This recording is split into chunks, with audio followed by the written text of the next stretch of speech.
In this video series, I'm going to show you how to make a drone like this one. And as you can see, I've made some progress so far, so I'm going to show you what I've done and how I've done it.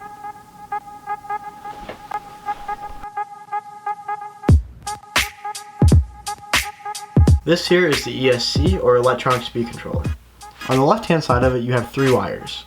These wires connect to this motor here through these bolt connectors. If you want, you can add bolt connectors. I did because it's easier to reconnect and disconnect. Along with, I can use these later on other projects. For instance, if you have a counterclockwise motor and you would like it to spin clockwise, you can just switch any 2 leads. Otherwise, just keep them in order. On the right side of the ESC, you have a positive red wire and a negative black wire. These will be used later for the power distribution.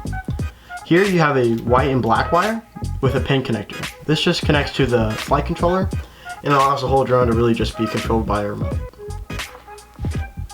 I forgot to mention earlier, but when you're setting up the motors on your drone, you want to have 2 clockwise and 2 counterclockwise motors.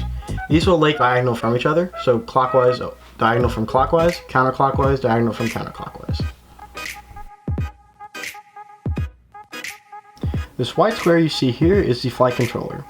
I have it set on 4 standoffs here and here, and 2 more on the opposite side. That allows me to put the radio receiver underneath. From there, you connect the wires from the radio receiver to the flight controller with this port. Here on these pins, you can connect the black and white wires that we mentioned earlier from the ESCs. These don't have to go in any particular order, so just whatever is more comfortable. As you notice, I only have 3 of those connections.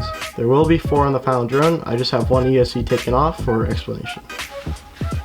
You have 2 extra ports here and here for whatever purpose you need them for. This final port here you use to connect to your computer to allow programming of the flight controller.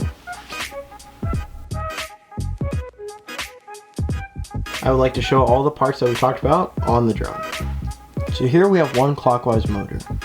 From there you have the connections between that motor and the ESC. These connections are in order because I would like the motor to remain clockwise.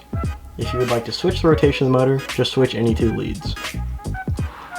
Next we have the ESC, and from that we have leading these black and red wires. These wires will be used in the power supply distribution, and we will cover that in the next video. Next you have this black and white pair of wires that leads to a pin connector that connects to the flight controller. That is all we've covered in this video. I hope you guys enjoyed. Thank you for watching, and I'll see you in the next part.